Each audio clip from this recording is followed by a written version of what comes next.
नमस्कार दोस्तों। शरद पूर्णिमा के अगले दिन कार्तिक मास की एकम से पूर्णिमा तक कार्तिक स्नान किया जाता है। कार्तिक स्नान में स्नान करने वाले सवेरे जल्दी उठकर स्नान करके मंदिर में पूजा करते हैं और कार्तिक मास की कहानी सुनते हैं। कार्तिक मास की कहानी इस प्रकार है। एक समय की बात है, एक बूढ़े बाबा थे जिनकी 2 बहुएं थीं। ससुर जी का काम दोनों ही बहुएं करती थी। अब कार्तिक मास आया तो ससुर जी कहने लगे, बहू मैं कार्तिक नहाना चाहता हूँ। तो बड़ी बहू ने सुनते ही मना कर दिया। कहा, आपका कार्तिक स्नान का काम मुझसे नहीं होगा, आप छोटी बहू से कह दें। तो ससुर जी छोटी बहू के पास गए और कहने लगे, बहू मैं कार्तिक नहाना चाहता हूँ। छोटी बहू सीधी सादी थी। उसने कहा, जी पिताजी आप बताएं मुझे क्या करना होगा। तो ससुर जी कहने लगे, ज्यादा कुछ नहीं करना बेटा, रोज मेरे नहाने के लिए पानी भर देना, मेरी धोती धोकर सुखा देना और दोपहर का खाना बना देना। अब छोटी बहू रोज सुबह 5 बजे उठकर कुएं से पानी भर कर ला देती, जिससे ससुर जी स्नान कर लेते, उनकी धोती धोकर सुखा देती और दोपहर में ससुर जी को गरम गरम रोटी बनाकर खिला देती। जब छोटी बहू ससुर जी की धोती धोकर सुखाती तो उसमें से गिरने वाले पानी की बूंदें वहां मोती के रूप में इकट्ठी हो जाती थी। पर छोटी बहू इतनी नादान थी कि वह समझ नहीं पाती थी और रोज सुबह झाड़ू लगाकर आंगन में एक तरफ मोती का ढेर लगा देती थी। इस तरह से 1 माह निकल गया। अब कार्तिक महीना खत्म होने आया तो ससुर जी ने कहा, बहू मैं कार्तिक समाप्त होने से पहले 2-4 ब्राह्मणों को खाना खिलाना चाहता हूँ। छोटी बहू बोली, पिताजी मैं खाना बना देती हूँ और फिर आपको खेत से बुला लाऊंगी। बहू खाना बनाकर ससुर जी को खेत में बुलाने जाती है और कहती है, पिताजी मैंने खाना बना दिया है, आप घर जाकर ब्राह्मणों को खाना खिला दें और मैं खेत की रखवाली कर लेती हूँ। यह सुनते ही पिताजी घर चले जाते हैं। अब छोटी बहू सोचती है, कार्तिक महीने में ब्राह्मणों को तो खाना खिला रहे हैं और चिड़ियाओं को उड़ा रहे हैं। राम जी की चिड़िया, राम जी का खेत। यह सोचकर वह चिड़िया को दाना खाने देती है और चद्दर तानकर सो जाती है।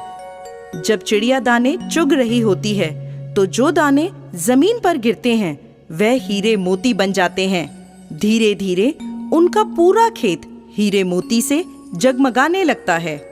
पास ही में बड़े भाई का खेत था। वह देखता है कि छोटे भाई का खेत हीरे और मोतियों से जगमगा रहा है। बड़े बेटे से रहा नहीं जाता।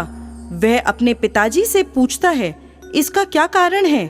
पिताजी कहते हैं, बेटा हम पर तो कार्तिक महाराज की कृपा हुई है। बड़ा भाई जाकर अपनी पत्नी को सारी बात बताता है। उसकी पत्नी के मन में लालच आ जाता है और वह मन ही मन सोचती है, ससुर जी ने तो पहले मुझसे कहा था, मैंने क्यों मना कर दिया।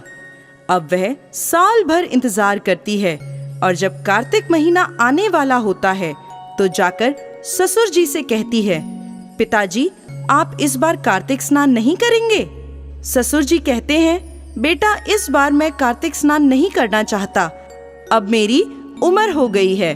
तो बड़ी बहू चिढ़ जाती है और गुस्से में कहने लगती है, आपने छोटी बहू को तो माला माल कर दिया, अब मेरी बारी आई तो कहते हैं मेरी उम्र हो गई है। नहीं पिताजी आपको कार्तिक स्नान करना ही होगा। ससुर जी थक हार कर हाँ कर देते हैं। बड़ी बहू हीरे मोती के लालच में ससुर जी का बहुत ख्याल रखती। सवेरे कुएं से पानी लाकर उनके लिए भर देती, उनकी धोती धोकर सुखा देती। धोती सुखाते वक्त उसे निचोड़ती नहीं थी, जिससे ज्यादा पानी गिरे और ज्यादा मोती इकट्ठे हों।